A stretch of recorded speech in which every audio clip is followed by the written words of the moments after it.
Pronto, então, bom dia a todos.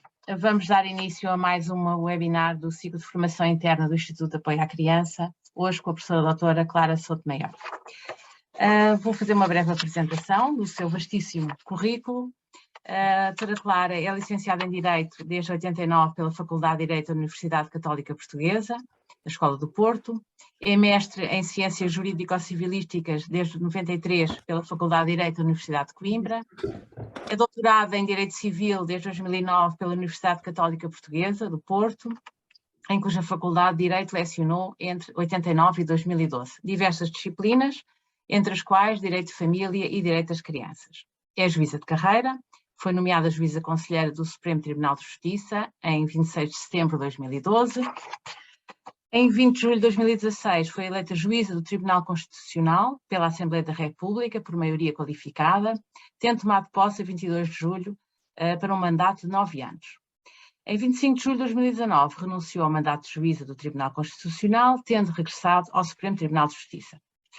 Clara Souto Maior é autora de artigos sobre adoção, abuso sexual de crianças, violência doméstica, violação e direitos das mulheres. Realizou e publicou diversos estudos, sobretudo em matérias no âmbito do direito de família, destacando-se o exercício do poder paternal relativamente à pessoa do filho após o divórcio ou a separação de pessoas e bens, e Foram Felizes para Sempre, uma análise crítica do novo regime jurídico do divórcio, regulação do exercício das responsabilidades parentais nos casos de divórcio, que foi publicado em 2014 pela Almedina e já vai na sua 7ª edição, e temas de direito das crianças, também publicado na Almedina em 2016. É sócia honorária da Associação Portuguesa de Mulheres Juristas, é associada do Instituto Brasileiro de Direito de Família e do Centro de Direito da Família da Universidade de Coimbra, é sócia fundadora da Associação Projeto Criar e da Associação Dignidade e membro do Conselho Consultivo do Instituto de Apoio à Criança.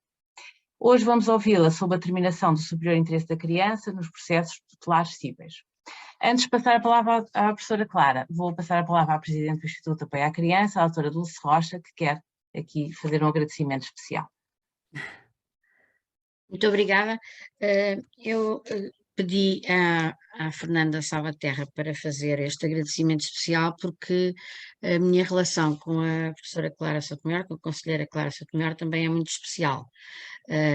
Tenho por ela uma grande admiração e também uma grande amizade, já há 20 anos. Compartilho quase todas as suas ideias, é praticamente uma alma gêmea no pensamento e é um gosto muito grande, um prazer muito grande tê-la aqui nas nossas formações, que começaram por ser formações internas e agora assumiram já esta proporção, porque achamos que tinham tanta qualidade os nossos palestrantes, os nossos membros do Conselho Consultivo, que nos decidimos alargar esta inicialmente concebida formação interna. Pois, um prazer muito grande e quero agradecer muito à minha amiga Clara Souto Maior a disponibilidade para estar connosco, mas realmente sobre estas matérias o pensamento nunca está concluído, estamos sempre a aprender.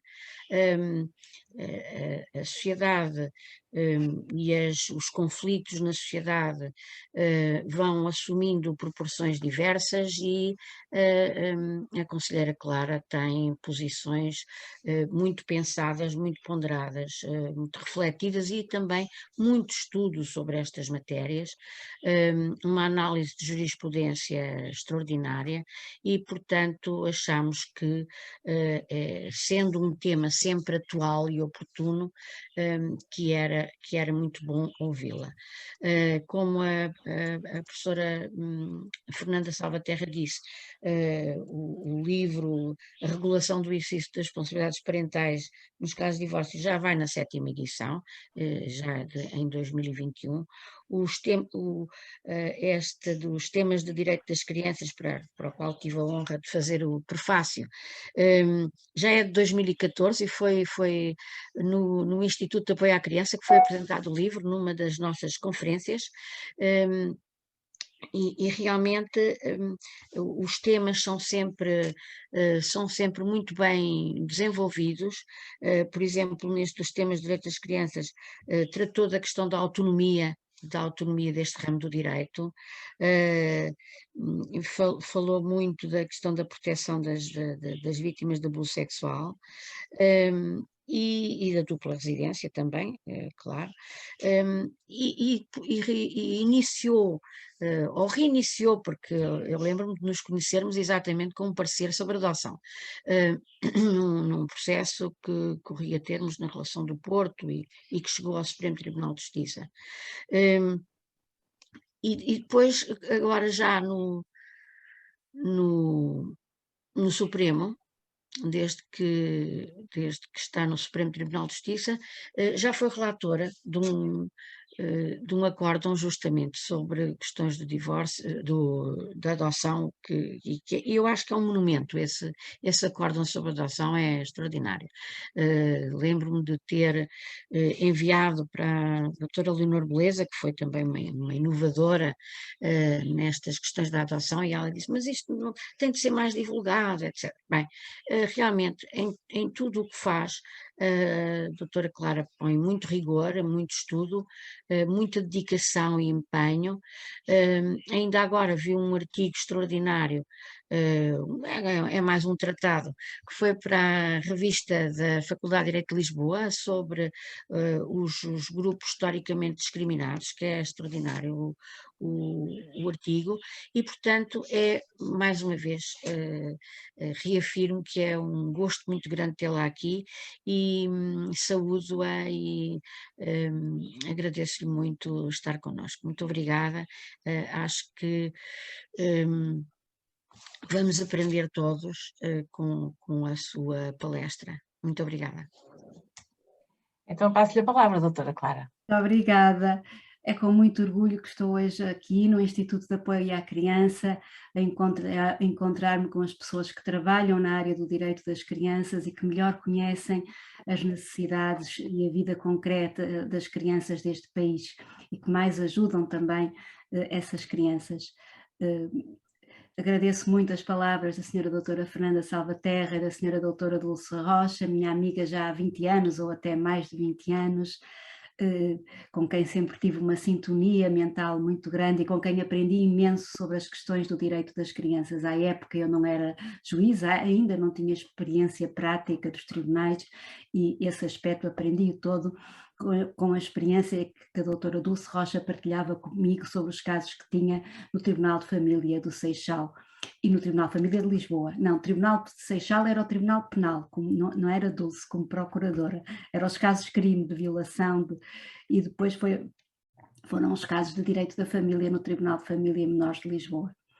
E também com tudo o que aprendi, com a ligação que tenho ao Instituto de Apoio à Criança e em todas as participações que tive nas conferências organizadas pelo Instituto. E também com todos os trabalhos que o Instituto publica. Começando então por falar do interesse da criança, este conceito de interesse da criança é um conceito que já tem alguns séculos. Dizem que já na altura do direito romano o imperador Justiniano utilizava o conceito, todavia este conceito era sempre inserido numa determinada época com os seus valores, as suas idiosincrasias e, portanto, evidentemente que é um conceito evolutivo de acordo com as circunstâncias históricas, económicas e sociais. Assim como a noção de família e a composição da família foi evoluindo, necessariamente o conceito de interesse da criança também foi evoluindo. Este conceito é um conceito que, por ser indeterminado, é de certa forma um conceito também ainda hoje gerador de conflitos, de ideias, de concepções. Portanto, a afirmação do conceito em si mesma é consensual, toda a gente concorda, todas as instituições estudiosos concordam que as decisões relativas às crianças devem promover o seu superior interesse. Todavia, as situações da vida são muito diversificadas e as opiniões também se dividem sobre aquilo que é, em cada situação concreta, o melhor interesse da criança. Vamos começar então por refletir sobre a noção de criança. A Convenção sobre os Direitos das Crianças das Nações Unidas de 1989 define a criança como todo o ser humano menor de 18 anos de idade. Isto sem excluir que, de acordo com vários estádios de desenvolvimento, a criança vai adquirindo capacidades específicas, portanto temos que introduzir nesta noção geral o chamado princípio gradativo, que o nosso direito tem, reconhecendo em várias áreas específicas as chamadas maioridades antecipadas às crianças e aos jovens, sempre de acordo com a sua maioridade. De resto, a própria Convenção introduziu aqui uma inovação muito importante, que foram os direitos de participação das crianças, deixando de conceber a criança como um mero objeto passivo de proteção, mas como um sujeito de direitos que tem uma voz e que é também um agente ativo na definição do seu projeto de vida. A ciência entende que criança, no seu conceito de criança, se refere a uma fase biológica, emocional e psicológica do ser humano que é distinta dos adultos. Todavia, esta definição também é incompleta, porque os sociólogos e os antropólogos entendem que as crianças são um grupo, uma tribo, com um mundo próprio, uma lógica própria, regras próprias.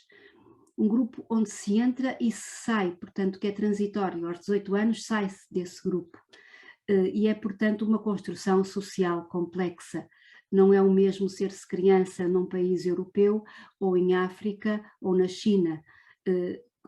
Também há, dentro da mesma cultura, concepções distintas de criança. Sabemos que, em virtude da nossa história de patriarcado, a visão social dominante, embora esteja em transformação, continua a ser a da criança como alguém que deve obediência e submissão à autoridade, que é expressa esta ideia por aquele ditado popular: uma criança não tem quereres.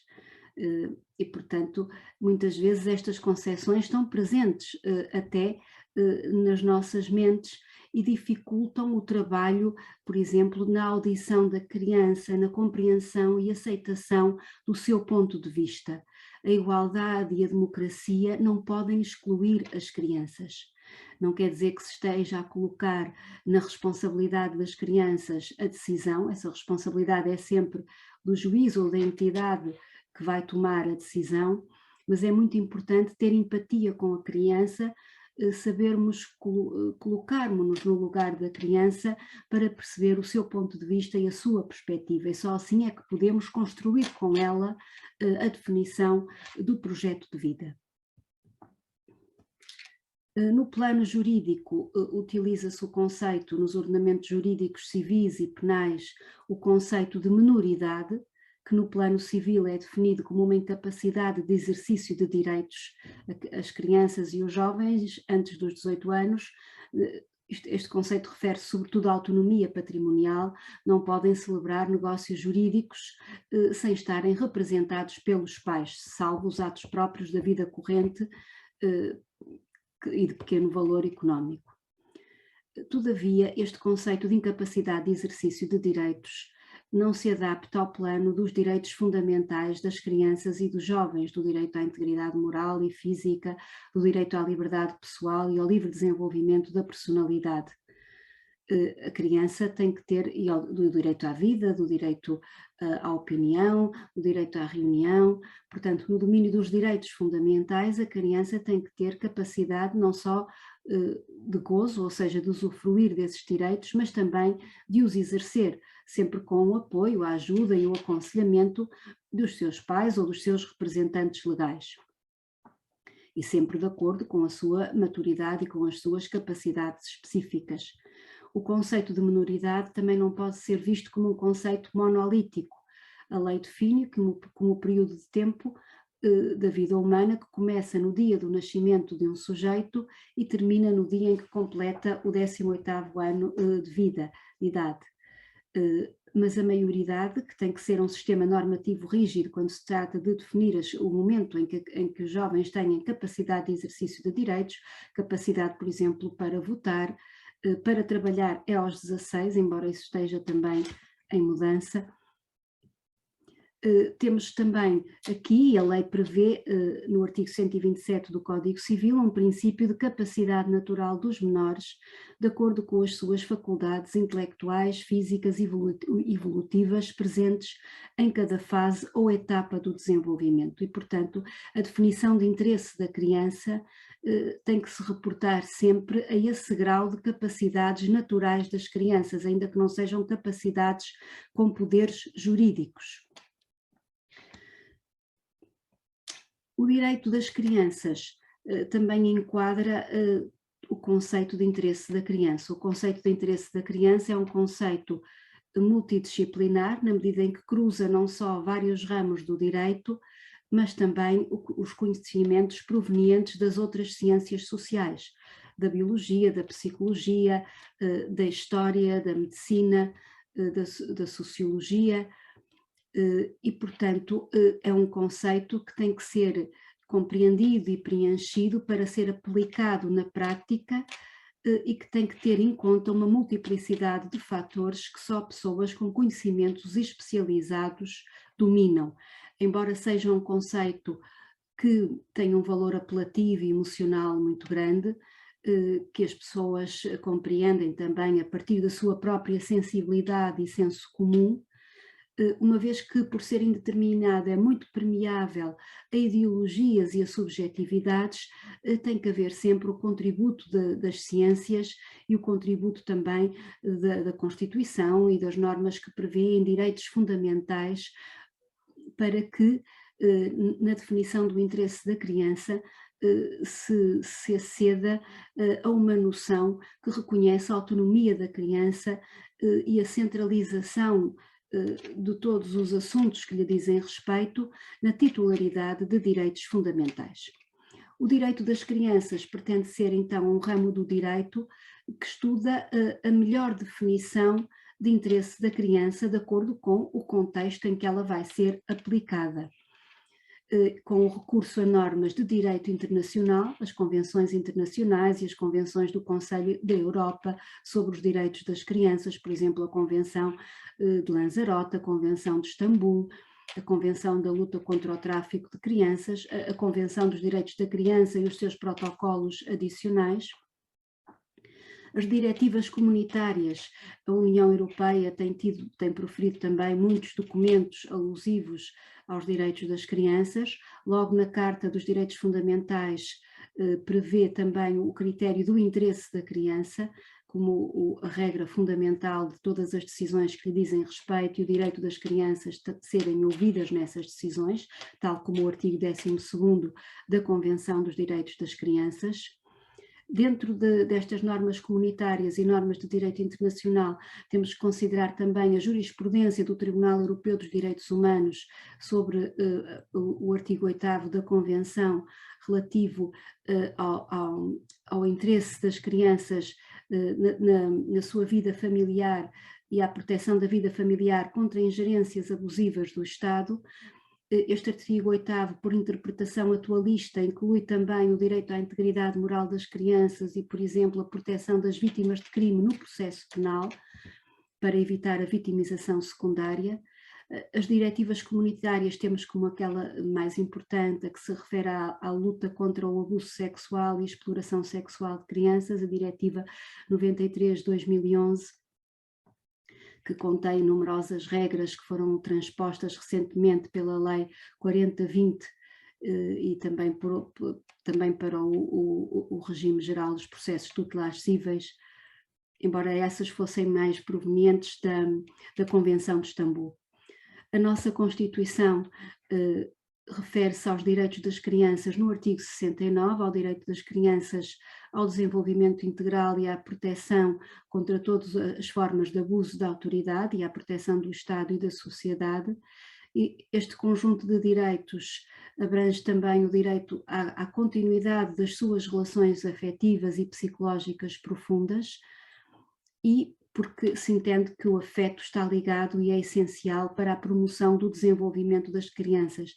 As crianças, sobretudo nos primeiros anos de vida, não se desenvolvem, não adquirem as capacidades básicas de falar, de andar, se não tiverem um afeto e um conjunto de expectativas positivas dos seus cuidadores em relação a si. E é por isso, por exemplo, que as crianças muito pequenas, institucionalizadas, por vezes não se desenvolvem e adquirem tardiamente estas capacidades. E daí, portanto, também a importância do Instituto da Adoção. Apesar deste conjunto de direitos estar previsto na parte dos direitos económicos e deveres sociais do Estado, entende-se que se trata de um direito fundamental, um direito de liberdade e garantia, e que deve ser também interpretado à luz das normas de direito internacional e das diretivas comunitárias, porque é um direito que tem uma capacidade expansiva a outros direitos específicos das crianças. Temos também depois normas de direito ordinário, processo de direito penal, processo penal, segurança social, direito da educação, do trabalho, que protegem as crianças e que prevêem direitos específicos das crianças. Aquelas normas que eu melhor conheço são aquelas de direito penal e processual penal, que foram também introduzidas no nosso sistema por força das convenções do Conselho da Europa e das diretivas comunitárias, e que se referem ao interesse das crianças vítimas de crime e ao interesse das crianças na celeridade dos processos crime, quando adquirem a posição de vítimas, no direito a depor para a memória futura, direito à assistência, a apoio psicológico, à proteção durante a pendência do processo penal e após o termo do processo penal, e ainda o direito de levar uma pessoa da sua confiança. Portanto, direitos que há uma década ou duas se discutiam, hoje é inequívoca a sua consagração já no plano do direito ordinário. Este novo ramo do direito das crianças é um direito à informação, de acordo com a tendência para a especialização crescente das áreas científicas e jurídicas, e explica-se sobretudo por razões de conveniência pedagógica prática. É evidente que as crianças são titulares de todos os direitos fundamentais de que são titulares os adultos, do direito à vida, o direito à liberdade, o direito à integridade, o direito ao livre desenvolvimento da personalidade, mas são também titulares de direitos fundamentais específicos de acordo com as suas necessidades especiais e os seus contextos de pessoa em desenvolvimento. E, portanto, como envolve uma dimensão multidisciplinar, há uma conveniência pedagógica e prática em autonomizar este ramo do direito para ter em conta todas as especificidades das suas necessidades, da sua dignidade e do seu desenvolvimento. Este ramo do direito é, portanto, composto por um conjunto de normas e princípios jurídicos que regem a relação das crianças com a família, com a sociedade e com o Estado, na perspectiva do interesse das crianças, tendo em conta a sua idade, desenvolvimento e contexto. E é também um conjunto de normas que define o estatuto das crianças como pessoas dotadas de dignidade humana e titulares de direitos fundamentais constitucionalmente protegidos, e que a Convenção dos Direitos das Crianças subdivide em 3 grupos: direitos de provisão, direitos de proteção e direitos de participação. A Convenção sobre os Direitos, portanto já referi a esta questão, esta Convenção marca a passagem do Estatuto da Criança de objeto de proteção para a pessoa dotada de capacidade de autodeterminação e de direitos de participação. Portanto, introduz-se aqui uma definição do conceito de interesse da criança, que deixa de ser autoritária, deixa de ser o Estado quem melhor sabe o que é melhor para a criança, mas tem que agir em relação e em conexão com a opinião da criança. O interesse da criança é sim o elemento finalístico de todo este ramo do direito, e constitui um conceito indeterminado. Daí os perigos na sua aplicação prática e de se cair até na chamada subjetividade judiciária. Nós encontramos, para casos semelhantes, por vezes, decisões judiciais distintas, consoante a opinião pessoal dos juízes que decidem o caso. Temos, portanto, no conceito de interesse da criança, um núcleo do conceito que se refere ao direito fundamental das crianças viverem sem violência, das crianças serem bem tratadas, serem amadas, serem estimadas, serem respeitadas. E aqui não pode haver subjetividades, nenhuma criança pode ser confiada à guarda de alguém que praticou factos ilícitos de violência doméstica dentro da sua família. A nenhuma criança podem ser impostos direitos de visita numa situação em que corre contra um dos pais um processo-crime de violência doméstica ou abuso sexual ou outros maus tratos. Nestas situações não pode haver subjetividade, ou seja, não pode haver aquelas ideias de o pai e a criança vão se reconciliar, esta relação vai se restaurar, é bom para a criança ter um relacionamento afetivo com ambos os pais, porque neste núcleo do conceito aqui tem que haver um obstáculo que não se ultrapassa, que é a criança tem que ser poupada a qualquer risco de violência. Não há nada de tão grave para o desenvolvimento da criança, para o seu cérebro, para o seu bem-estar psicológico, como estar exposta a situações de violência. E recentemente a Lei 57/2021 de 16 de agosto veio precisamente dar voz a esta concepção de que há um paradigma diferente para decidir o interesse das crianças nos processos de guarda quando elas estão expostas à violência doméstica, mesmo que não sejam, como se costuma dizer, diretamente atingidas por agressões físicas. Digamos que podemos estar perante um progenitor que até sabe cuidar da criança, tratar da sua alimentação, que estuda com ela, que a leva ao médico, mas que, porque agride o outro progenitor, e aqui não podemos esquecer, embora haja exceções, que o padrão dominante é do pai que agride a mãe da criança, portanto são normalmente casos em cerca de 80 e tal % de violência de género. Nestas situações não se pode aceitar uma ideia bem intencionada e muito impregnada nas nossas mentes por força da cultura que temos, de que um indivíduo pode ser um agressor da mulher, ter um mau comportamento com o outro progenitor, de ser violento, mas mesmo assim ser um bom pai. Portanto, esta ideia de senso comum, por razões que já vamos ver e que assentam até na investigação científica, não numa opinião pessoal, não podem ser trazidas para os processos de guarda de crianças. Esta definição entra no núcleo do conceito, que é o paradigma específico das famílias com história de violência doméstica. A criança tem que ser poupada e não pode viver nestes contextos, nem lhe podem ser impostos convívios não vigiados ou convívios que ela não deseja.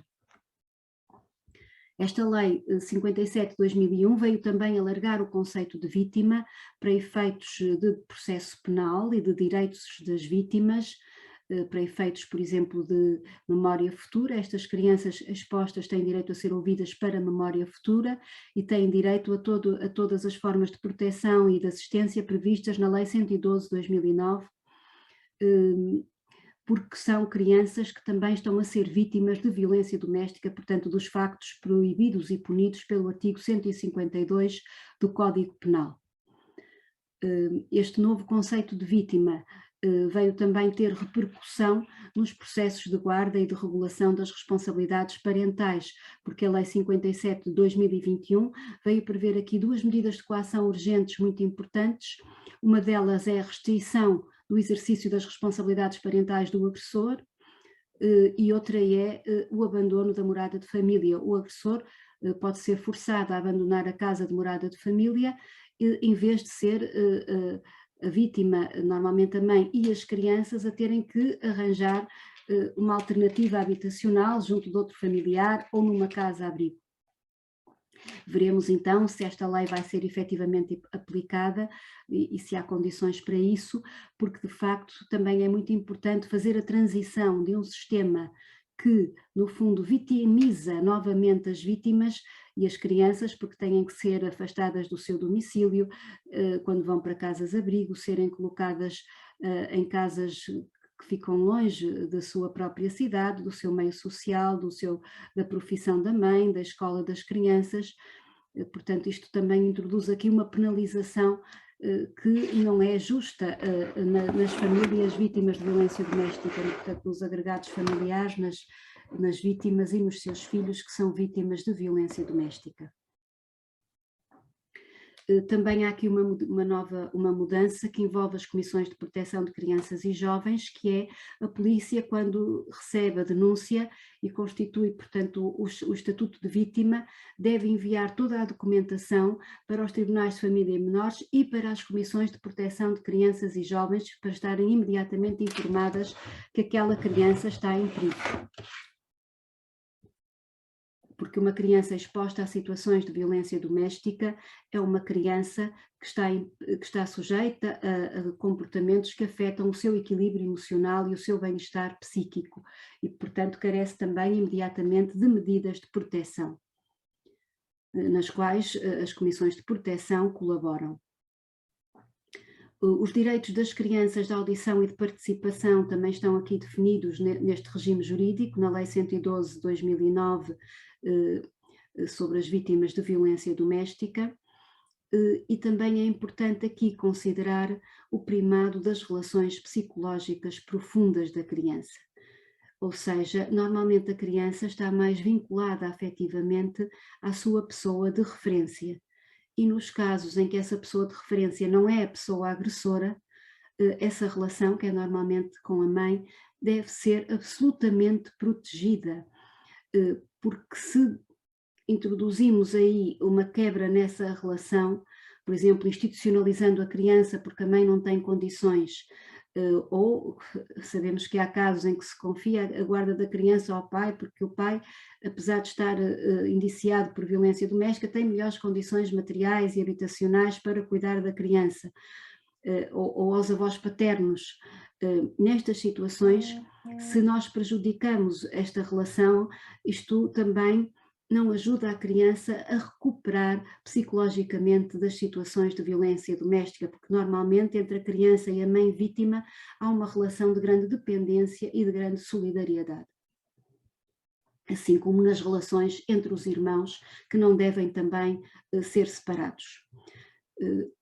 Tenho agora aqui, portanto, aqui um diapositivo sobre os direitos das crianças exprimirem a sua opinião, que estão previstos em várias normas, mas o que tem importância agora é nos processos de regulação das responsabilidades parentais e nos processos de crime de violência doméstica, a criança tem direitos de participação e de audição, e o seu testemunho no processo de crime, por exemplo, pode ser muito importante, mesmo que a única vítima direta seja a mãe, embora eu acho que as crianças, e a lei dá-nos já a base conceitual e legal para isso, as crianças são também vítimas dos crimes dirigidos contra a sua mãe e, portanto, devem figurar no processo penal como vítimas com todos os direitos que têm as vítimas de crimes violentos. Nos processos de regulação das responsabilidades parentais é obrigatório nomear, e nos processos tutelares cíveis, no processo de promoção e proteção, é obrigatório nomear um advogado às crianças. A própria criança pode solicitar essa nomeação ao Ministério Público, sobretudo nos casos em que há interesses conflituantes entre os pais e a criança. O artigo 9º da Lei 112 de 2009 é que se refere ao direito das crianças consentirem na intervenção nos casos de violência doméstica.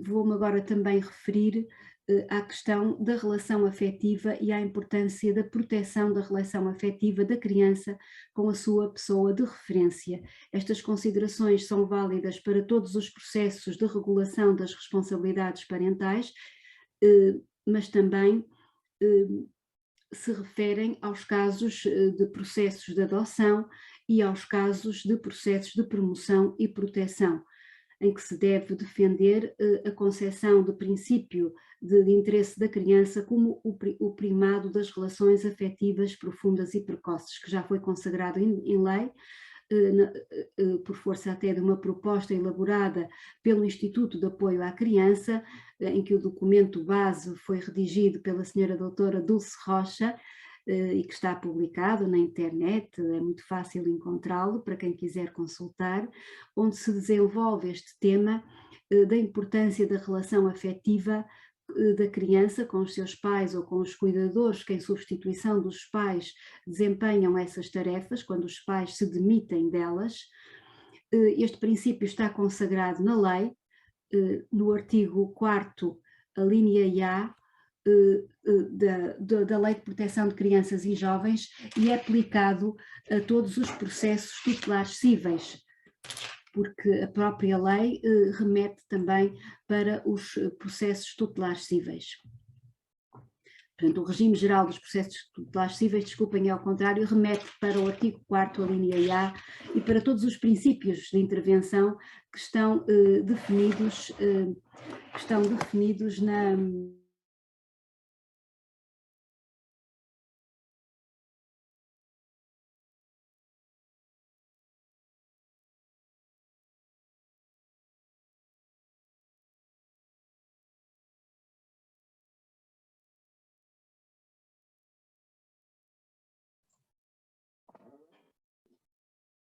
Creio que ficamos sem o som da doutora Clara.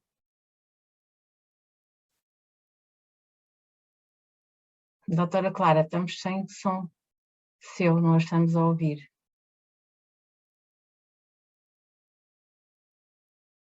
Eu penso que ela terá desligado alguma coisa no computador, que estava a mexer nele.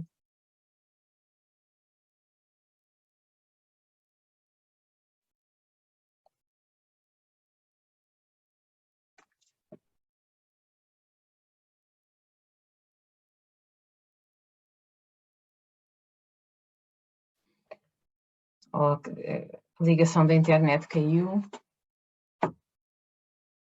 Vamos ver se conseguimos resolver a situação, se a doutora Clara consegue voltar.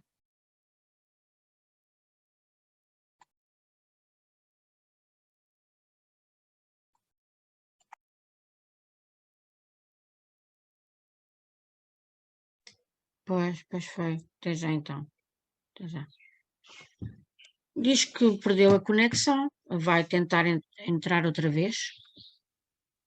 Diz que nunca lhe aconteceu, pois isto quando acontece é mesmo...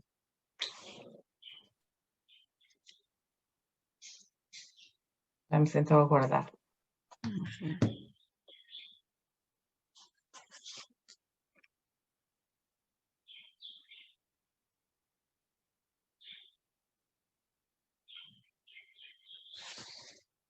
Temos aqui, eu posso ir dizendo, temos aqui várias questões, as pessoas estão a participar bastante.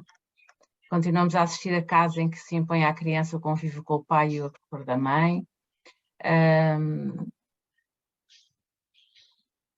Que os tribunais e as comissões precisam de compreender e aplicar o interesse superior da criança com maior rigor e com maior respeito pelos direitos das crianças e jovens. A obrigatoriedade de nomeação do advogado à criança em situações de violência doméstica.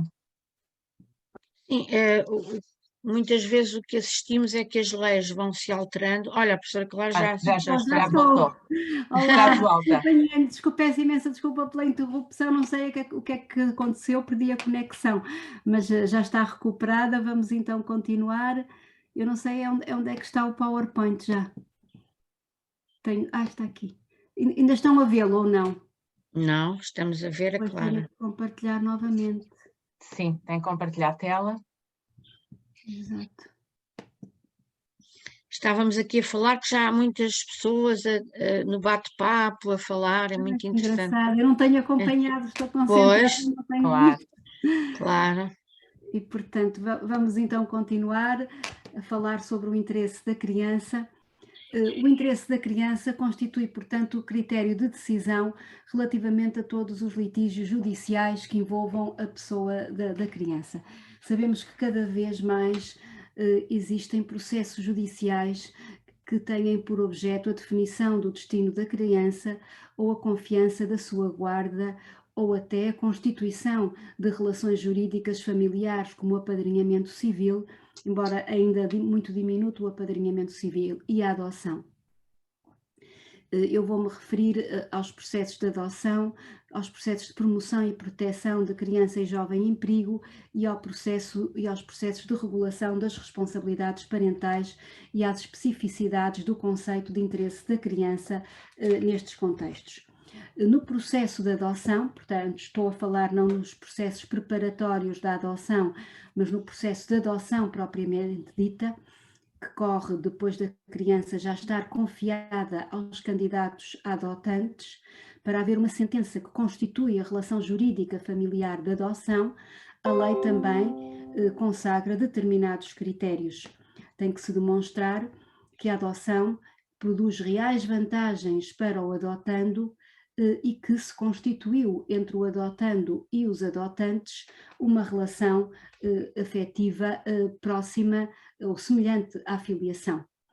Portanto, aqui estamos perante um afeto filial que não tem origem na relação biológica de parentalidade, mas que tem origem unicamente na relação afetiva. E a lei considera esta relação uma relação familiar, desde que seja constituída por sentença judicial e completamente equiparada à relação de filiação. As crianças têm inclusivamente o direito a que seja feito um novo registro do seu nascimento. O que são então reais vantagens para o adotando num processo de adoção? Nestes casos, a Segurança Social acompanha a família e elabora, portanto, um relatório em que explica se constituiu ou não entre os adotantes e as crianças uma relação afetiva semelhante à filiação. Portanto, a criança identifica os adotantes como pais, os pais assumem a sua responsabilidade e todas as tarefas de educação no dia a dia. E normalmente, como as pessoas que vão adotar crianças são pessoas muito motivadas, essa relação forma-se e os tribunais validam, portanto, a adoção, que produz reais vantagens para a criança, porque aquela criança não tinha uma família, ou porque os pais tinham falecido, ou porque os pais a maltratavam, ou porque a abandonavam, ou porque se desinteressaram dela e vivia numa instituição sem um ambiente familiar. Esta fase do processo não dá origem normalmente a divergências de interpretação. Apresentado o relatório da Segurança Social, ouvidos os pais, ouvida a criança, se houver outros filhos biológicos dos adotantes também têm que ser ouvidos. Se a criança tiver 12 anos ou mais, ela própria tem que consentir na adoção, portanto é uma relação jurídica familiar que se forma não só com o consentimento dos adotantes, mas também com o consentimento da própria criança que vai ser adotada, e portanto estes processos costumam ser relativamente rápidos e não levantam problemas. Onde surgem os problemas é na definição da adotabilidade das crianças. Em que casos é que uma criança pode ser adotada sem o consentimento dos seus pais biológicos, portanto, contra a sua vontade? Sabemos que nem sempre a lei civil permitiu esta modalidade de adoção. A adoção foi um instituto introduzido no direito civil português em 1966, e só era permitido adotar crianças de pais falecidos ou de crianças que não tinham paternidade e maternidade estabelecida. Depois, com a reforma de 77, alargou-se os casos de adoção a pais que abandonavam, a pais que maltratavam, e depois foi sendo progressivamente alargada através das figuras da confiança com vista à futura adoção, da confiança administrativa e da confiança judicial. É neste contexto em que vai ser aplicada num processo de promoção e proteção uma medida de confiança judicial que vigoram então também visões distintas do que é o interesse da criança, porque temos um conflito entre os pais biológicos, que têm poderes jurídicos conferidos pela lei para viver na companhia dos filhos e para os educarem, e o Estado que quer proteger uma criança de uma família que já não tem capacidade para as cuidar, ou porque negligenciou, maltratou, ou porque abandonou, ou porque se desinteressou. Portanto, quando a criança estava institucionalizada como medida de proteção, deixou de a visitar ou deixou de ter interações afetivamente significativas com a criança. Nestes processos tem que haver um princípio também de participação e de contraditório rigoroso dos pais, que tem que ser respeitado. As crianças também devem ser ouvidas e deve ser também aqui aplicado o interesse, o critério máximo do interesse da criança.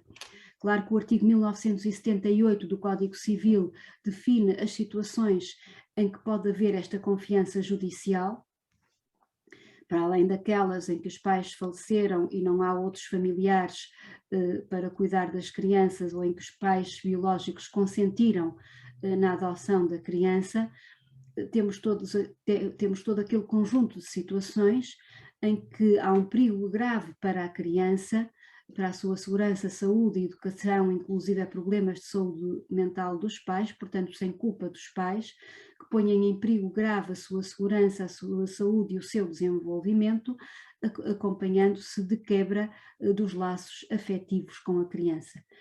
E também aquelas situações em que a criança está institucionalizada ou confiada a uma terceira pessoa e deixam de ter laços afetivos com os pais, porque estes ou se desinteressam, ou abandonam, ou não comunicam com a criança, ou não têm com ela, mesmo durante as visitas, interações significativas.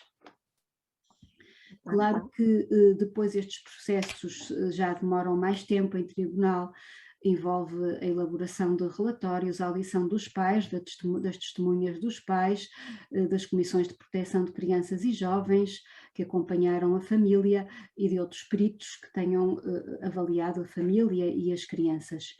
E também dos profissionais que trabalham nas instituições e que conhecem a criança. E, portanto, nestes processos é que pode vir a ser decretada a medida de confiança judicial com vista à futura adoção, que corta definitivamente os laços jurídicos com a criança, entre a criança e os pais biológicos. Estes ficam inibidos do poder paternal, pode ser nomeado um curador provisório à criança antes dela ser entregue à família adotiva, e cessam também as visitas dos pais biológicos. Dado que esta medida é muito radical, tem havido também medidas proferidas nestes contextos que depois são questionadas no Tribunal Europeu dos Direitos Humanos por não ter sido respeitado o direito dos pais à vida familiar. De qualquer forma, a nossa lei define no artigo 1978, número 2, e no artigo 4º, a linha A e a linha G, da Lei de Promoção e Proteção de Crianças e Jovens, que o critério prioritário não são os interesses dos pais, mas o interesse da criança, e que tem que ser respeitado o tempo da criança. A criança também não pode ficar indefinidamente à espera que os pais biológicos reúnam condições, façam tratamentos para poder cuidar da criança. E, portanto, há que haver aqui um equilíbrio de interesses, mas o interesse das crianças tem que ser o prevalecente. E o interesse das crianças, portanto, a viverem com alguém que tem com elas uma relação afetiva profunda, semelhante à filiação, e que pode acompanhá-las, que tem disponibilidade para atender a todas as suas necessidades. Estas pessoas costumam ser os pais biológicos, mas podem ser terceiras pessoas.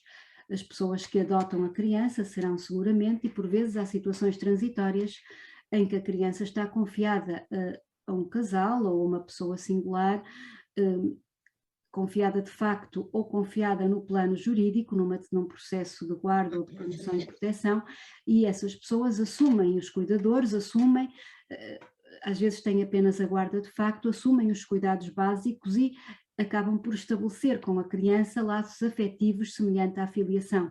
Também devem ser protegidas estas situações num processo de promoção e proteção, pelo menos através de uma medida tutelar cível de exercício das responsabilidades parentais, ou quando se candidatarem para adotantes e estejam verificados os requisitos do artigo 1978, também pode ser aqui concedida a adoção da criança aos seus cuidadores.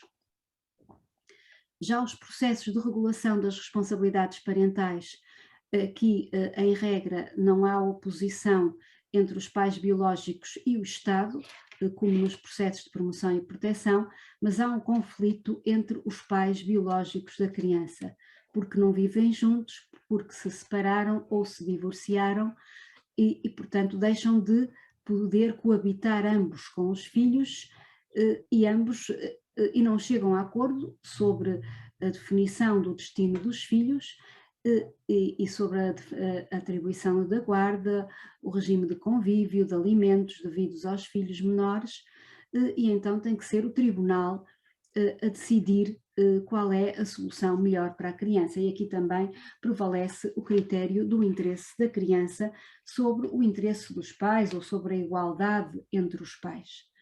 Aqui o que há a preservar é, sobretudo quando as crianças ainda vivem em idade pré-escolar, o que há a preservar é a estabilidade do seu ambiente e das suas rotinas, para que não se sintam perturbadas na sua vida e na sua organização e nas suas expectativas, que são muito importantes para que a criança se possa desenvolver com segurança. A lei civil não define, o nosso Código Civil não define o que se entende por interesse da criança. Eu já falei sobre isto, não define o que se entende por interesse da criança, mas devemos remeter também para o artigo 4º, a linha A e a linha G, designadamente para o artigo 4º, a linha G, que refere o primado da continuidade das relações psicológicas profundas. A intervenção na família deve respeitar o direito da criança à preservação das relações afetivas e estruturantes de grande significado e referência para o seu saudável e harmonioso desenvolvimento. Portanto, quando a criança tem relações afetivas fortes com ambos os pais, essas relações afetivas devem ser preservadas, atribuindo-se a ambos muito tempo para poderem conviver com a criança. Portanto, deve ser ultrapassada a figura do pai que tem apenas os fins de semana alternados para conviver com os filhos. Deve ter também tempos durante a semana, durante as férias, tempos mais longos, para que a relação afetiva possa continuar nos mesmos moldes em que existia na constância do casamento ou da união de facto. Todavia, nas situações em que na família há uma alta conflitualidade ou há situações de violência doméstica, aqui deve ser preservada a relação da criança com a sua pessoa de referência, com a pessoa que cuidou dos cuidados básicos durante a sua vida, durante a vida em comum do casal e que a protegeu da negligência e da violência exercida pelo outro. E aqui o artigo 4º, a linha G, deve ser aplicado de acordo com o paradigma de proteção das crianças vítimas de violência ou expostas a situações de violência. Todos estes princípios do artigo 4º são aplicáveis também nos processos tutelares cíveis, e o conceito de interesse da criança, como é um conceito indeterminado, está sujeito a um desenvolvimento jurisprudencial.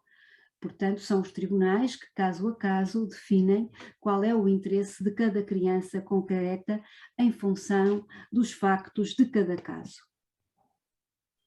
Por exemplo, o Acórdão da Relação de Lisboa de 26 de abril de 2021 definiu, num processo de promoção e proteção de criança e jovem, desta forma o interesse da criança.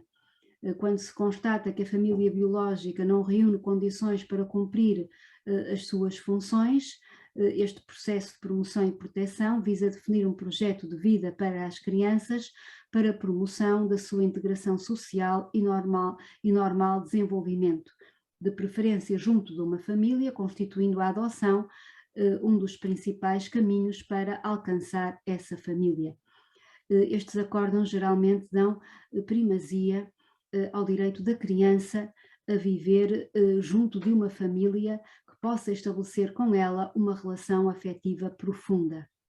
Porque a noção de família da lei de proteção não é apenas a família biológica, mas inclui a família adotiva e a família afetiva, que cuida da criança mesmo sem uma relação jurídica familiar judicialmente estabelecida.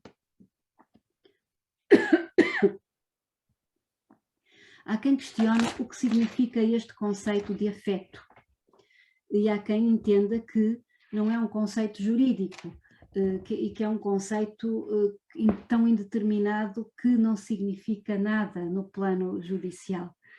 Lembro-me que há uns anos atrás, há muitos anos já, talvez há 20, quando eu conheci a senhora doutora Dulce Rocha, lembro-me de um colega meu que era juiz, um colega meu de curso que é juiz, me ter dito num jantar que o afeto não deve ser levado para os tribunais, porque os tribunais não têm nada a ver com afetos, portanto, e que criticou assim as minhas posições em relação ao direito das crianças e da família.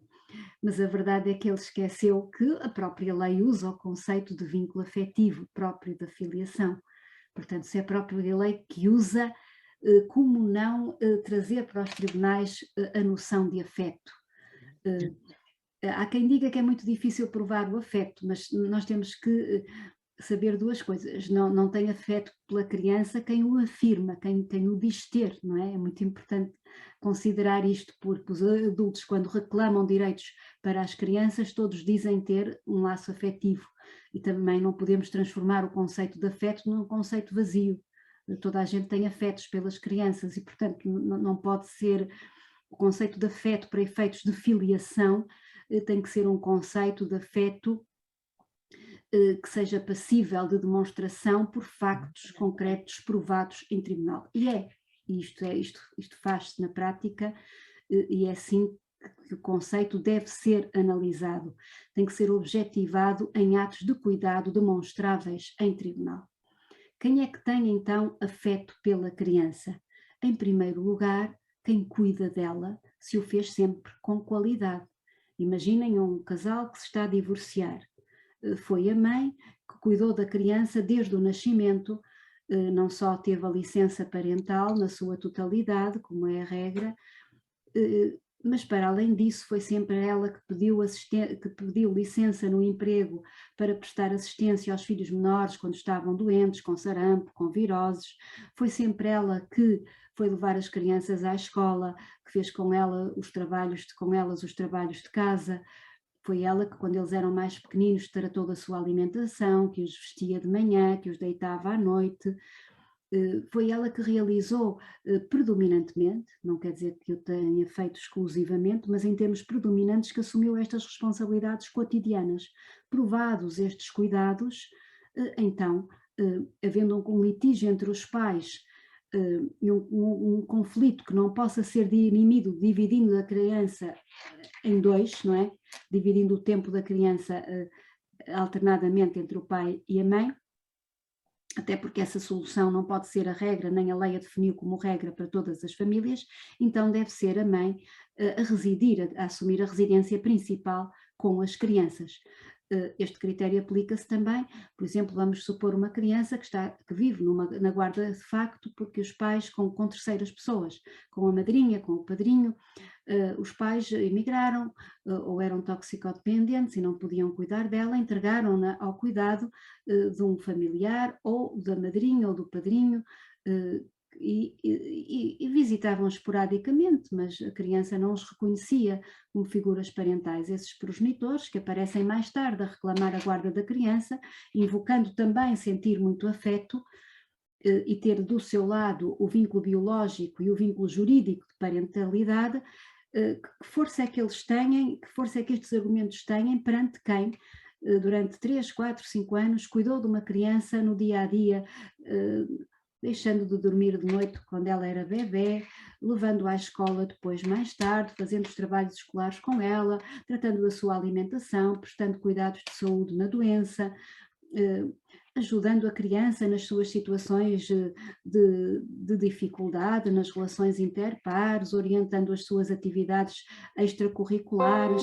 Portanto, quem realiza estas tarefas no cotidiano da criança, e que são tarefas que quem tem filhos sabe que são exigentes e que exigem sacrifícios, isto pode-se provar em tribunal e prova-se. Então presume-se que o afeto, enquanto conceito jurídico, enquanto relação psicológica profunda, foi estabelecida com aquelas pessoas que cuidaram da criança no dia a dia e não com aqueles progenitores que se demitiram das suas responsabilidades. Portanto, aqui o interesse da criança enquanto relação afetiva vai, nas decisões judiciais, favorecer a relação estabelecida entre a criança, a relação afetiva estabelecida entre a criança e os seus cuidadores, ou as pessoas que têm a sua guarda de facto, ou a sua guarda jurídica, no caso de ter sido estabelecida a guarda ao abrigo de uma decisão judicial. A relação afetiva é, portanto, o critério que define a natureza e a qualidade dos vínculos das crianças com os pais ou com terceiras pessoas que cuidam de si no dia a dia, assim construindo um vínculo semelhante à filiação. Isto porque, quer nos processos de regulação das responsabilidades parentais, quer nos processos de promoção e proteção, surgem situações em que terceiras pessoas cuidam das crianças, mas não têm o exercício das responsabilidades parentais. Nestes casos, os tribunais podem, ao abrigo da lei, fazer coincidir a guarda com o exercício das responsabilidades parentais, atribuindo a guarda e esse exercício de responsabilidades às terceiras pessoas que cuidam das crianças, e os progenitores biológicos ficam apenas com a titularidade das responsabilidades parentais. A nossa lei sempre teve, ao abrigo dos artigos 1907 e 1918, esta possibilidade jurídica de atribuição de guarda a terceiras pessoas e exercício das responsabilidades parentais, ficando os pais biológicos com a mera titularidade das responsabilidades e eventualmente com alguns direitos de participar nas decisões de particular importância. Já nos processos de responsabilidades parentais que opõem o pai e a mãe, ambos os progenitores, a lei define no artigo 1906, número 5, que estas decisões devem ser tomadas de acordo com o critério do interesse da criança, tendo em atenção todas as circunstâncias relevantes, o eventual acordo dos pais e a disponibilidade manifestada por cada um deles para promover relações habituais do filho com o outro. Estes critérios, no entanto, continuam a ser muito indeterminados. O que é que significa todas as circunstâncias relevantes? O chamado critério da totalidade das circunstâncias é um critério que também não auxilia a definição do interesse da criança. Aquele que pode auxiliar é o progenitor que permite a relação da criança com o outro. Mas este critério, nas situações de violência doméstica, revela-se também ter um efeito negativo para a família, porque vai facilitar e legitimar a entrega, como tem sucedido em alguns casos, a entrega da guarda ao progenitor que está indiciado por violência doméstica, o que não pode de facto suceder. Portanto, há que definir um outro critério, que é o critério da pessoa de referência. Sendo necessário assumir uma decisão de guarda única, essa guarda deve ser confiada àquele dos pais que durante o dia a dia da união entre o casal tratou das necessidades básicas da criança, de alimentação, saúde e higiene, aquele que acordava a criança de manhã, que a deitava à noite, lhe prestava assistência na doença, lhe ensinou as regras de etiqueta e de higiene e orientou todas as tarefas ligadas à interação social e atividades lúdicas. Quando se trata de adolescente, aquele que lhe dá apoio emocional, que está atento às suas necessidades psicológicas e às suas oscilações de temperamento. Quando são crianças pequenas, aquele que organiza as suas rotinas. E o que acontece é que Este critério é um critério prático, objetivo e que pode ser facilmente demonstrado em tribunal e que evita a entrada no tribunal de teses psicológicas sem validade científica que venham tornar estes assuntos um automatismo de entrega ao progenitor que se queixa de ter sido prejudicado pelo outro nos contactos com a criança. Portanto, na altura do divórcio há conflitos, pode haver um dos pais que seja mais afastado da criança do que o outro, mas esse critério não deve ser aplicado para afastar a criança da pessoa principal de referência que desempenhou as suas atividades, que desempenhou, portanto, as tarefas educativas das crianças durante os anos da constância do casamento. E estas tarefas também permitem presumir o afeto. Eu lembro-me muitas vezes daquela passagem do Evangelho em que Jesus diz: quem é que me ama?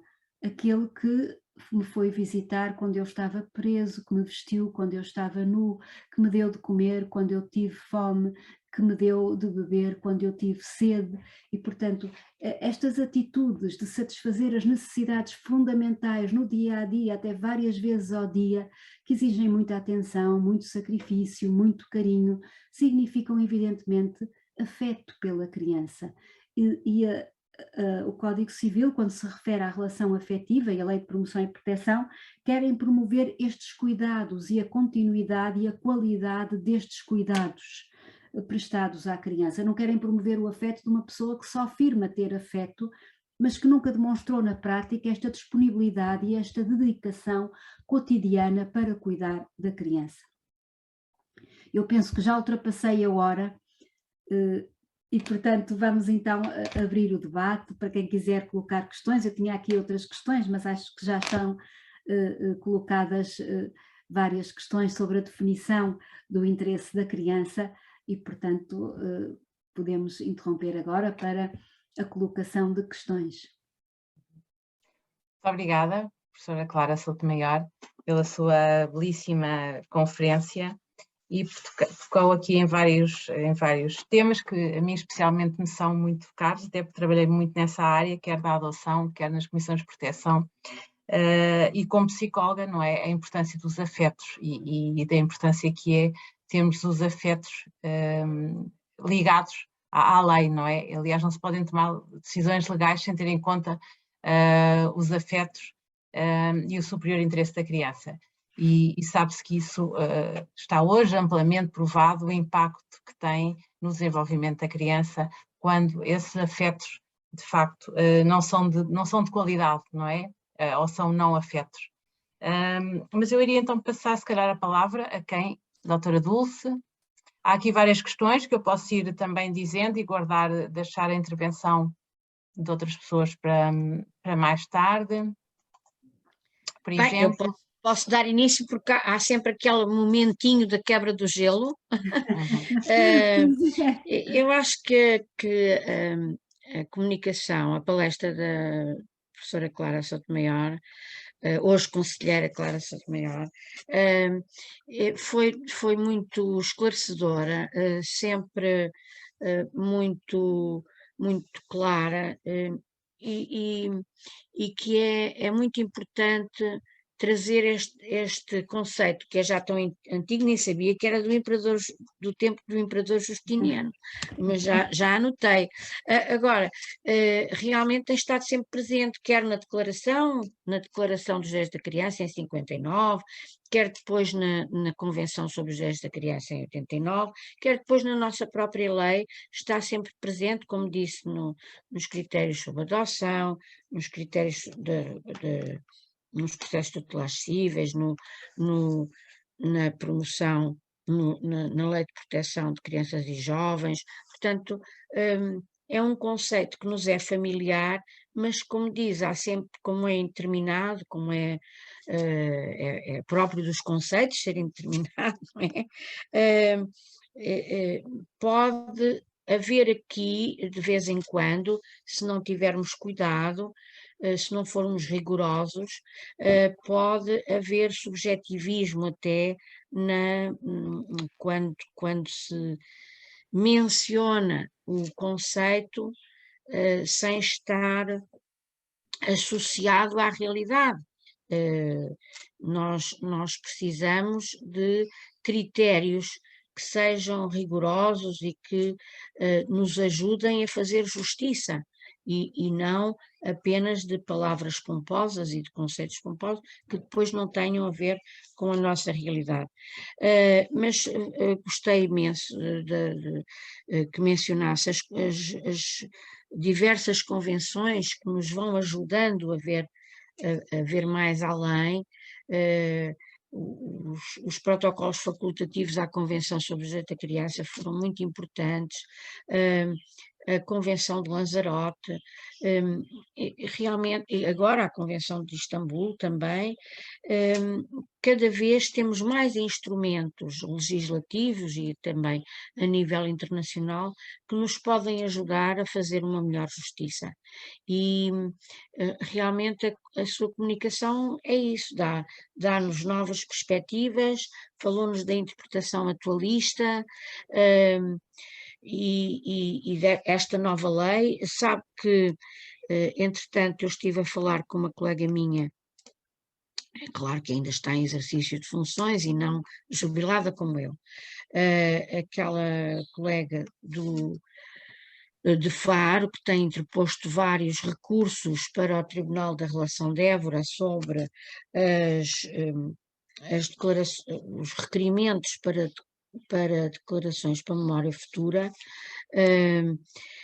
que fundamentaram um pouco a petição que levou depois à nova lei de agosto, que veio alargar o conceito de vítima, não é? E mesmo após a publicação da lei, a nossa colega Ruth Almeida está já de novo a interpor recursos, porque mesmo assim há juízes que não consideram que as crianças que assistem à violência doméstica ou não há prova, ou não se tem a certeza, quer dizer, ela vive num contexto de violência doméstica, mesmo que não assista ou ouve, há crianças que se fecham muito quietinhas no quarto, cheias de medo, as mais pequeninas, sobretudo, não é? Portanto, há sempre formas de os nossos próprios preconceitos influenciarem a não aplicação da lei, mesmo que haja boa intenção, não é? E portanto, a nossa profissão de juristas é sempre uma profissão que está sempre em preparação, não é? Nunca está completa. Estamos sempre a aprender e sempre a procurar aprofundar a lei, esclarecer mais qualquer coisa. A lei ainda não está bem, ainda está imperfeita, vamos esclarecer mais um bocadinho. Isto é infindável, não é? É uma never-ending story que temos aqui. Estamos sempre a ver como é que havemos de aprofundar. Claro, por exemplo, eu lembro-me que quando cheguei ao Centro de Estudos Judiciários, passado pouco tempo, o conselheiro Armando Leandro, que tem estado doente, e a quem mando um grande abraço se me estiver a ouvir, o senhor conselheiro Armando Leandro falou numa palestra, uma conferência na Ordem dos Advogados. Foi até uma conferência no Porto, na sua cidade. Ele falou já de que era um direito das crianças as relações psicológicas, a preservação das relações psicológicas profundas, e isso foi até publicada, essa conferência, numa revista da Infância e Juventude.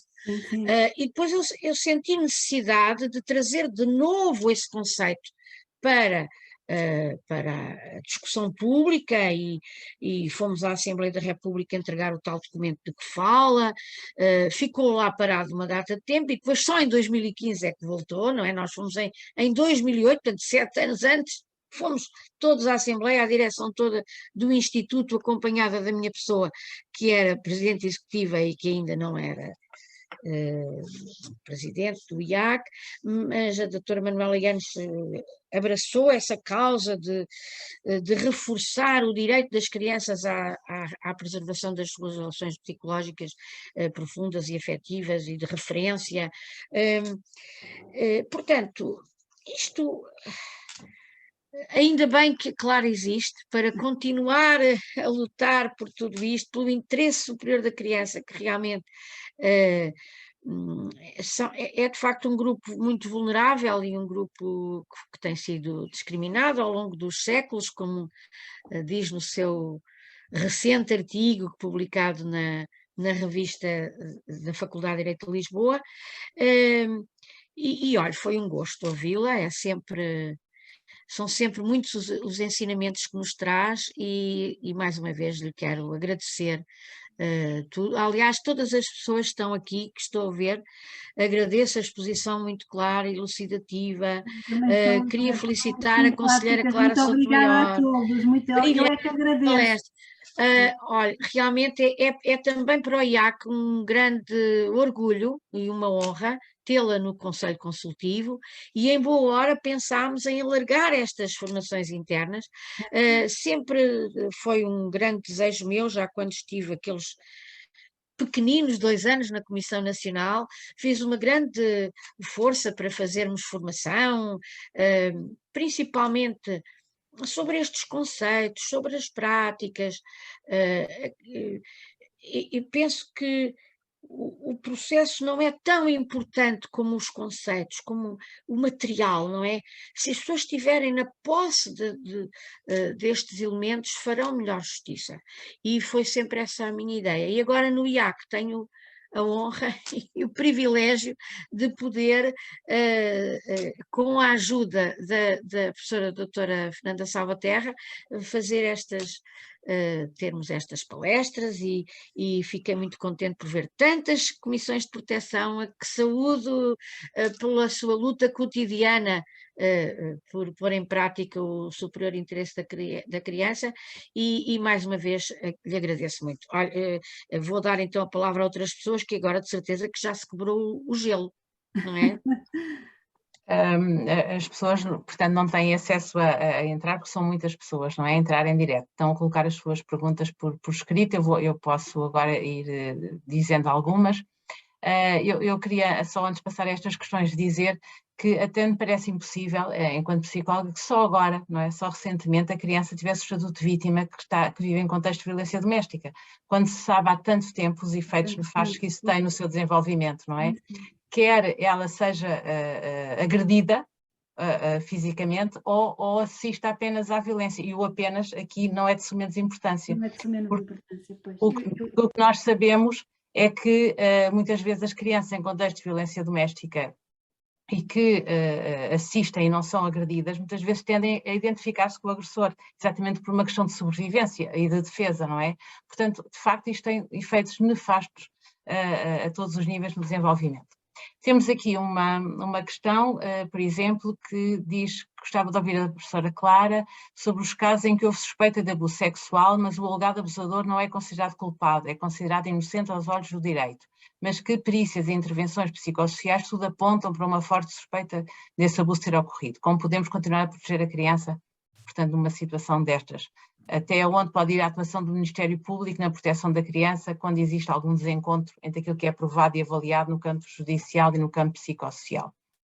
Que é uma situação que acontece, não é? Sim, essa situação é de facto comum e preocupante no sentido em que a lei, os instrumentos que a lei tem para resolver essas questões nem sempre são bem aplicados. Portanto, nos abusos sexuais de crianças, nós sabemos que a prova principal são as declarações da vítima. A maior parte dos abusos não deixam marcas físicas e, portanto, se o Ministério Público faz a acusação e depois o réu, o arguido, é absolvido, ou até se o Ministério Público arquiva porque entende que não tem provas suficientes, estamos aqui, se o indivíduo que está indiciado é o pai da criança, ou um familiar próximo que tem acesso à criança, mas sobretudo se for o pai, porque o pai tem direitos por lei ao convívio com os filhos e à educação dos filhos. Estamos aqui colocados numa situação muito difícil se o pai vier reclamar esses direitos de convívio e os direitos de educação que tem sobre os filhos. Agora, os tribunais não podem abdicar de proteger a criança, e os processos de promoção e proteção visam precisamente proteger a criança de um perigo, independentemente de ter havido processo penal ou não, independentemente da prova que se fez ou não em processo penal. Digamos que só no tempo do Código Civil de Seabra é que se exigia uma sentença passada em julgado de condenação por um crime para inibir o poder paternal de um pai ou de uma mãe. Nós agora temos um conjunto de medidas restritivas que podem ser aplicadas havendo um perigo para a segurança, saúde, equilíbrio ou desenvolvimento da criança. E esse perigo é um conceito que se reporta não à consumação de um dano, como esclarece a doutrina, mas à potencialidade da verificação desse dano, à probabilidade alta de verificação desse dano. Portanto, vamos supor que num processo em que o pai foi indiciado, foi acusado, mas depois foi absolvido, alguns factos que ficaram provados no processo crime não foram qualificados como abuso sexual, mas ainda assim representam um perigo para a criança. Aí temos mesmo uma base factual para, com base naquela factualidade, proteger a criança no processo de promoção e proteção ou de regulação das responsabilidades parentais. Recentemente aconteceu isso num processo de violência doméstica. O arguido foi acusado de violência doméstica, mas depois do julgamento foi absolvido. O juiz considerou que aqueles factos não eram suficientemente graves para serem violência doméstica. Acabou absolvido. Todavia, o pai quis depois que terminasse o processo de promoção e proteção, alegando que a absolvição no processo crime anulava tudo o que se tinha passado no processo de promoção e proteção. E o Supremo Tribunal de Justiça entendeu que não, que aqueles factos, embora não consubstanciassem violência doméstica e tivessem dado lugar à absolvição, de qualquer forma representavam um perigo para a criança e eram lesivos do seu interesse. E, portanto, manteve a medida de afastamento do progenitor. Portanto, há várias situações. Agora, no abuso sexual é mais difícil, porque às vezes há um arquivamento por insuficiência de prova, mas não há factualidade nenhuma. Agora, se temos relatórios, depoimentos da criança, relatórios que dizem que ela não está bem, que rejeita o contacto com o pai, isso deve ser analisado no processo de regulação ou no processo de promoção e proteção, portanto, no processo tutelar civil. E pode haver a restrição de visitas vigiadas. Agora, de facto, inibir o exercício do poder paternal um progenitor, se não há prova nenhuma de factos, isso não é possível. Uhum. O que pode ser possível é se a criança rejeita o contacto, mostra aversão, se não está psicologicamente bem naquela relação, isso significa que há um perigo para o seu desenvolvimento e que essa relação não pode ser imposta à criança. Uhum. E, portanto, o processo penal não determina nem o fecho, nem a solução do processo de promoção e proteção, no caso de ter havido arquivamento ou absolvição. Uhum. Porque uma coisa é os princípios do processo penal, outra coisa é o princípio da primazia do interesse da criança e da sua proteção. Esse princípio não se abandona porque há uma absolvição do processo crime. Temos aqui outra questão que também muitas vezes é levantada, que é nos casos em que o conflito parental provoca a aliança da criança a um progenitor e a rejeição do outro, havendo uma clara instrumentalização da criança, de que forma pode o juiz atuar de maneira a responsabilizar o progenitor que estará a contribuir para essa rejeição da criança, sem que contribua para o bem-estar emocional da criança, já que apesar de tudo a relação da criança com o progenitor com quem está deverá ser preservada, sendo positiva, mas ao mesmo tempo a influência desse progenitor é um forte causador da rejeição do outro. Nessas situações, em primeiro lugar, não se pode presumir que, por exemplo, uma mãe que se preocupa muito com os filhos e que diz ao outro progenitor, tem cuidado com a alimentação, com a higiene, vigia a criança, critica a parentalidade do outro, não se pode considerar que isto é alienação parental ou que aquela mãe está a impedir a relação com o outro, está preocupada com o filho a dar orientações e pode até pretender uma restrição do direito de visita por entender que o outro progenitor não tem capacidade parental suficiente. Até pode estar a exagerar, ser excesso de zelo, mas não se pode considerar que tem dolo, ou seja, que está a agir com intenção de que a criança rejeite o outro progenitor. Portanto, todas estas situações exigem, em primeiro lugar, a prova de factos. Factos praticados, por exemplo, pela mãe, de que afasta sem justificação a criança do outro progenitor, que tenta influenciar a criança sem razões fortes para ela se afastar do pai, que tem dolo, ou seja, tem intenção, não faz isso com a intenção de proteger a criança, mas com a intenção, efetivamente, de quebrar aquela relação afetiva.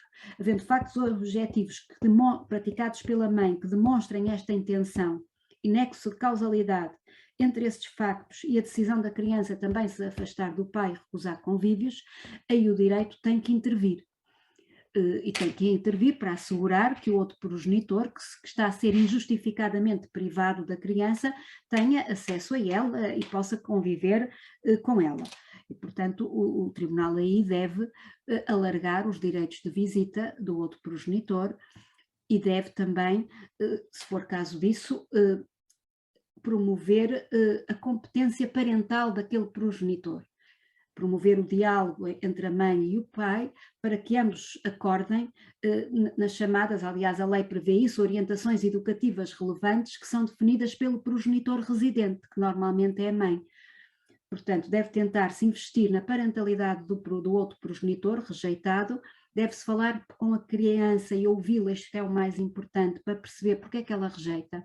Até pode rejeitar e não ser em virtude da influência da mãe, ser uma questão pessoal dela, porque culpa o outro progenitor do divórcio, porque não se sente bem com ele, porque o outro progenitor, por exemplo, está deprimido com o divórcio, a criança não se sente bem em casa dele, não tem com quem brincar, portanto, há vários motivos que podem levar a criança a isto e que podem ser resolvidos, não é? Pode-se falar com...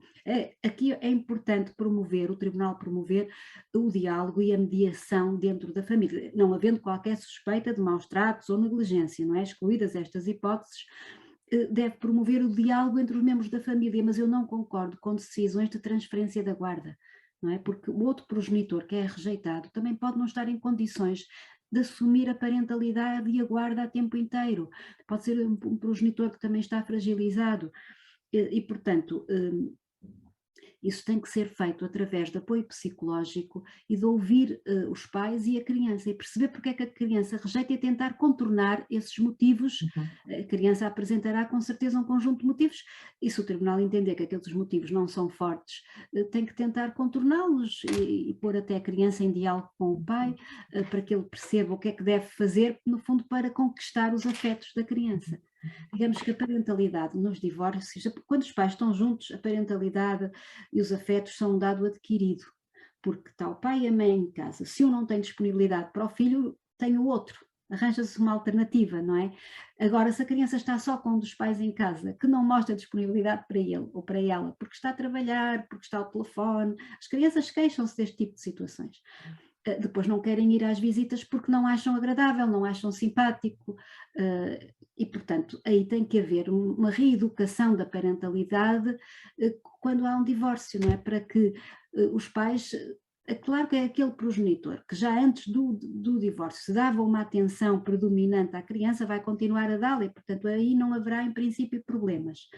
Mas o outro progenitor que normalmente é o pai, e que vivia um pouquinho mais afastado, que, claro que agora os homens participam mais e são mais empenhados, mas aquele dia a dia da criança, sobretudo em determinadas idades, é mais feito com a mãe.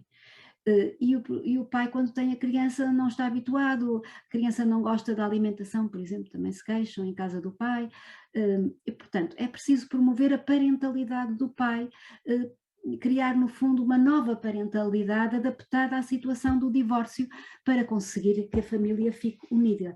Medidas coativas ou da chamada terapia da ameaça, de ameaçar tirar a guarda, essas medidas vão acicatar o conflito entre as famílias, dentro da família, e fazer extremar as posições do pai e da mãe. E, portanto, acho que são contraproducentes. Deve ser tudo feito com sensibilidade, com empatia, ouvindo as pessoas. Não há outra solução e não pode haver receitas mágicas para estes problemas. Só mesmo nas circunstâncias e nos factos de cada processo em si é que se pode analisar. Caso a caso. Não sei se alguém da nossa direção quer intervir.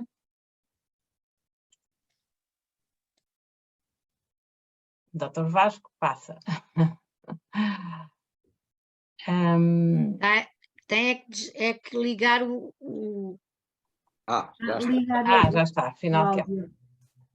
Então, primeiro que tudo, parabéns à organização e segundo, mas com mais força ainda, parabéns à oradora brilhante. Muito obrigada. Eu gostei muito, apesar de se tratar de um mundo de que gosto muito, e por isso gostei muito, não é? Porque também falou muito bem, com muita clareza, passa a redundância, porque realmente tornou evidente aquilo que se pensa, que se sente e demonstrou como é possível, conceitos tão abstratos e tão passíveis de serem utilizados de forma demasiado subjetiva, têm contornos com o apoio de ciências auxiliares, de outras naturezas que não essencialmente jurídicas, para precisar esse conceito e ajudar na sua aplicação, levando assim a bom termo a defesa do interesse da criança em casos em que a justiça seja chamada a pronunciar-se. O ideal seria que não chegasse aí, não é? Mas, infelizmente, a estrutura das famílias, a estrutura humana de quem tem filhos, nem sempre suporta as situações de forma a que o equilíbrio e o interesse da criança se mantenham para além das relações entre os pais. Gostei muito de ouvir, apesar de, como estava a dizer, ser um mundo que me é relativamente alheio, uma vez que eu sou de letras e dediquei a minha vida às questões da educação e também gostei que tivesse feito, embora não tivesse intensificado muito esse domínio, a importância que tem na relação dos pais e nos cuidados, no afeto e no cuidado, porque chamou bastante e sublinhou bastante a relevância do cuidar na questão da educação. Porque pais que também, pais ou mães, não é? Pais aqui generalizando, que se interessam, que têm afeto, mas que depois se descuidam nas questões da educação, também devem oferecer dúvidas na análise da situação de relação com as crianças. Era só sublinhar este aspecto, mas mais uma vez muito obrigado por nos levantar aqui questões e sobretudo esclarecer, porque foi muito limpa a sua intervenção, muito esclarecedora. Muito obrigado. A professora Clara saiu outra vez. Eu ouvi aqui e ela diz que já vai entrar outra vez. De vez em quando cai a ligação, não percebo porquê, mas é realmente o que é mais interessante. Ela diz que ouviu uma parte, mas depois ao fim já não ouviu a sua comunicação. Agora, realmente, Clara, é muito interessante porque ela começou por estudar os problemas, depois já está connosco. Começou a ver as decisões judiciais, não é? E agora já está dentro dos tribunais, portanto foi uma evolução interessante, que ela estudou muitos acórdãos, muitas sentenças, e começou-se a interessar muito pela magistratura, e agora já é uma alta magistrada, uma ilustre magistrada no mais alto tribunal. Pronto, muito prazer em vê-la por outra vez. Muito prazer, peço desculpa. Não sei até quando é que ouviu, mas foram só elogios. Muito obrigada. Talvez o Vasco dizer as últimas, tentar falar. Eu estava, se me permite, muito obrigado por passar a palavra novamente. Eu estava a homenagear a doutora Clara Sotomayor, de quem sou amigo facebookiano e que Obrigada. muito admiro também. Claro, sempre através da palavra intermediadora da Dulce, também sou a grande admiradora e nisto estamos em perfeita sintonia. Estava-lhe a dizer que gostei muito da maneira como tornou evidente o contributo de outras ciências para a precisão de um termo cujos contornos são difíceis de reconhecer, não é? E a decisão judicial, quando um caso chega a tribunal, deve ser fundamentada em razões com o máximo de objetividade possível. Gostei muito da sua referência ao cuidar da criança, porque de facto é isso que determina a existência dos vínculos afetivos que vão depois ajudar o tribunal, no caso do caso chegar a tribunal, a decidir qual dos pais, em caso de ter de atribuir apenas um dos pais, a guarda da criança, vão ajudar a tomar essa decisão. Notei que referiu a isso, mas eu enfatizaria agora que também no cuidar, no conjunto dos cuidares, o cuidar da educação, também, pela educação, também é muito relevante nos dias de hoje.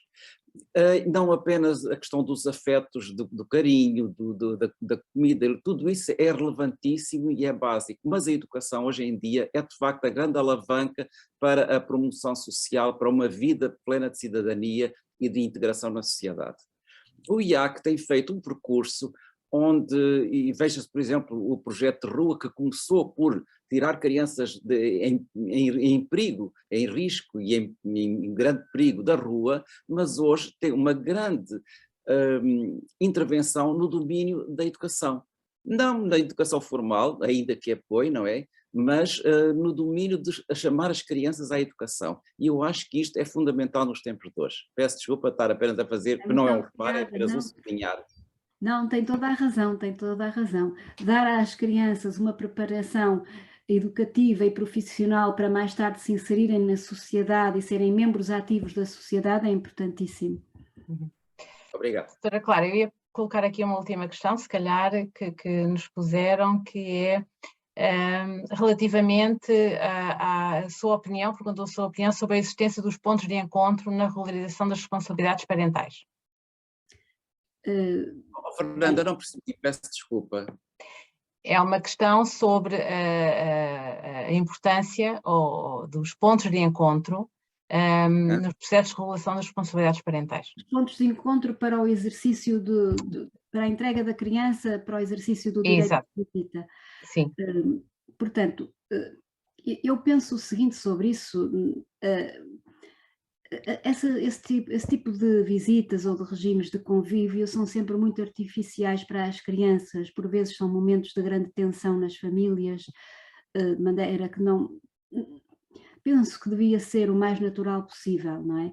Mas claro que esses pontos de encontro existem, penso que é só nas situações de violência doméstica, não é? Ou de outros maus tratos, para que as famílias, para que a mãe não possa ser atingida pela agressão do outro, ou quando há grandes conflitos, mas penso que para as crianças isso é mais uma preocupação com os direitos dos pais. Para as crianças esse tipo de visitas e de regimes penso que não são em regra favoráveis, a não ser que a criança tenha laços afetivos com o progenitor e que essa seja a única forma possível de se encontrar com ele.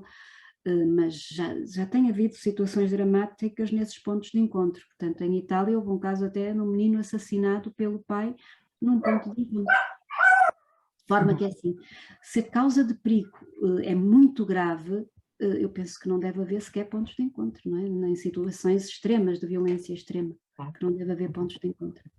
Se a criança rejeita a visita e se é uma tortura para ela aquela relação, que não deve ser imposta. Mesmo através de pontos de encontro, em que há segurança, não é? Há terceiras pessoas a assistir, enfim, esses casos eu penso que isso pode ser uma fase transitória nas famílias com conflito, para que os pais não tenham que se encontrar, quando a criança quer manter a relação com o pai, mas em situações de violência extrema penso que não deve haver relação alguma, não é? Nem através dos pontos de encontro.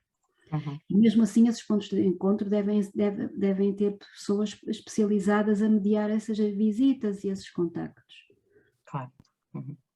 Então, por último, então, que tipo Eu de gostava, procedimento? eu gostava também que a professora Clara falasse um pouco da violência vicária, que é tão... que recentemente matou aquela criança de Grândola, em Portugal, não é? A filha do designer quer dizer, quando... isto, eu lembrei-me também que mesmo entre nós já houve um homicídio. Sim. Já houve um homicídio por causa, quer dizer, nesse contexto dos pontos de encontro, eu acho que isso realmente é só se não houver outra hipótese e que tem de se ver muito bem essa rejeição da criança, porque geralmente isso acontece quando há uma enorme rejeição e tem que se ver porquê. Não se pode torturar a criança dessa maneira. Nós temos casos de algumas decisões. A professora Teresa Beleza outro dia dizia que temos decisões que há de uma indignidade enorme. E realmente é, quer dizer, crianças às vezes com 16 anos, obrigadas a ir ver pessoas de quem não gostam, ou pessoas que rejeitam. Quer dizer, nós temos de respeitar a criança, a sua vontade, a sua autonomia, não é? Bem, mas a questão da violência vicária é qualquer coisa que nos preocupa cada vez mais. Nós, aqui há uns 3 anos, foi antes da pandemia, por isso é que eu estou a falar em 3 anos, na Polícia Judiciária tivemos um encontro grande com associações de crianças desaparecidas. Algumas delas foram criadas na sequência de desaparecimentos de crianças levadas pelos pais e que depois apareceram mortas. E custa-me verificar que nós temos um sistema de alerta rapto só para raptos por terceiros e não para situações em que há violência doméstica em que há rapto. Quer dizer, há que os raptos civis, que nós até chamamos de subtração às vezes, mas o que é certo é que há alguns que nós quase que já prevemos que algo muito grave possa acontecer, não é? E gostava que se pronunciasse no sentido de vermos se não seria de alargar o sistema alerta rapto, que em Portugal nunca funcionou, porque é só para raptos por terceiros, não é? Quer dizer, criam-se estruturas aparentemente muito interessantes, mas nas situações mais graves não temos nada a funcionar. Porque não se valoriza o rapto da criança por um pai, ou que não é. Eu comecei a minha vida profissional com um rapto, que depois gerou o homicídio. Portanto, o indivíduo raptou a criança que tinha pouco mais de 1 ano, raptou, foi o primeiro homicídio que tive, foi esse. A criança, e depois o meu procurador, que era na altura o Dr. Souto Moura, eu era delegada, claro, o meu procurador não estava presente e eu é que pedi a exumação, porque desconfiei logo daquilo, quer dizer, o que é que se passou aqui? A criança tinha sido morta com um golpe de coelho. Portanto, a violência vicária é qualquer coisa que sempre existiu, só que agora se fala mais dela, não é? Nós estamos mais conscientes dos riscos do rapto numa pessoa violenta, que para atingir a mãe vai matar os filhos, não é? Pronto, era isso que queria que fizesse essa referência, porque é uma coisa que é cada vez mais preocupante.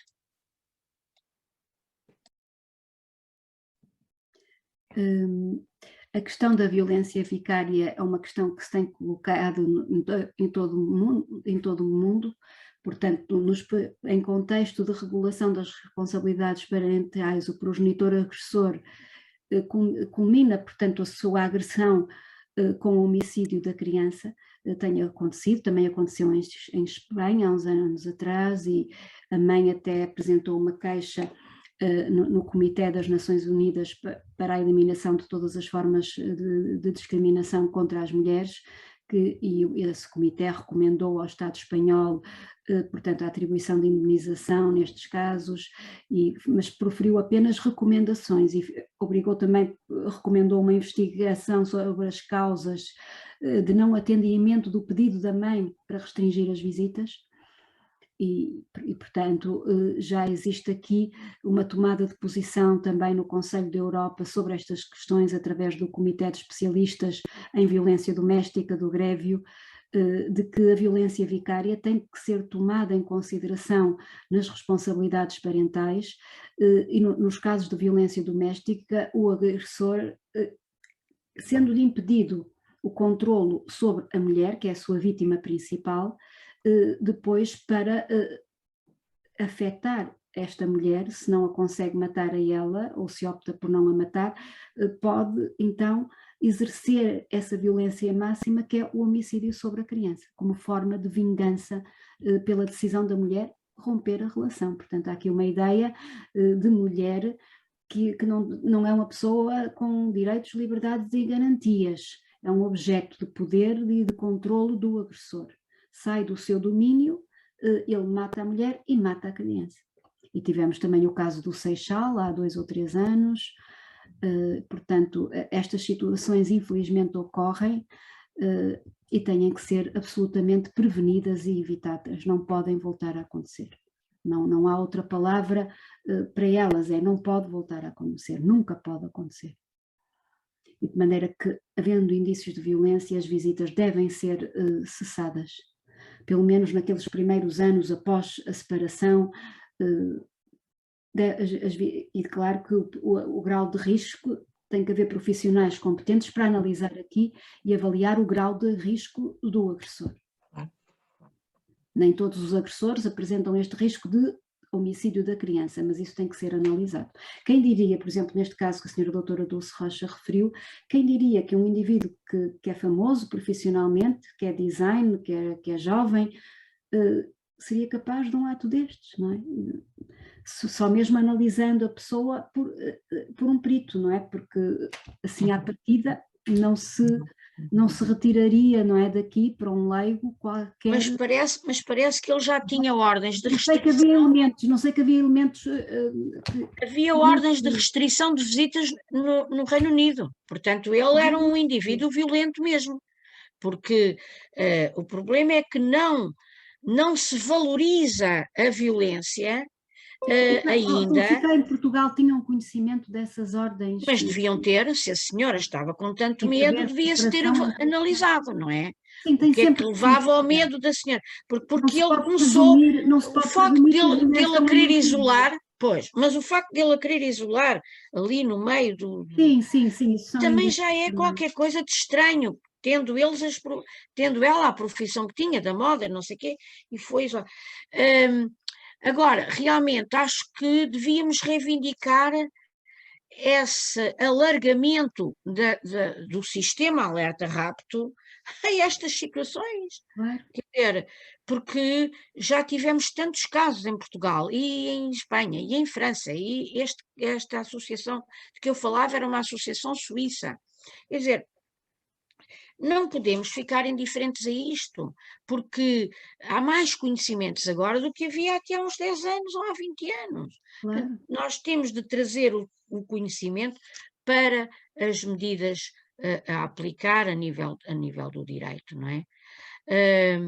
E ontem começou a campanha que foi anunciada pela Secretária de Estado, Rosa Monteiro, por ocasião do Dia Universal para a Eliminação da Violência contra as Mulheres, e portanto penso que realmente, por todas as razões, a comunicação, a palestra da conselheira Clara, que foi muito oportuna e muito excelente, foi magnífico ouvi-la. Muito obrigada mais uma vez. Obrigada. Então, terminamos assim, não é, doutora Dulce? Vamos terminar então este webinar, agradecendo a disponibilidade da professora Clara Sotomayor, e que foi, penso, muito apreciado por todos nós, como podemos ver aqui pelas reações das pessoas que nos estão a acompanhar. Portanto, mais uma vez, muito obrigada pela sua disponibilidade e pela sua magnífica conferência. Felicito o IAC, a senhora professora Fernanda Salvaterra e a senhora doutora Dulce Rocha pela organização e pela iniciativa que têm, não é, no Instituto de Apoio à Criança. Obrigada. Obrigada a todos os que participaram. Um excelente dia para todos. Então, bom dia. Obrigada.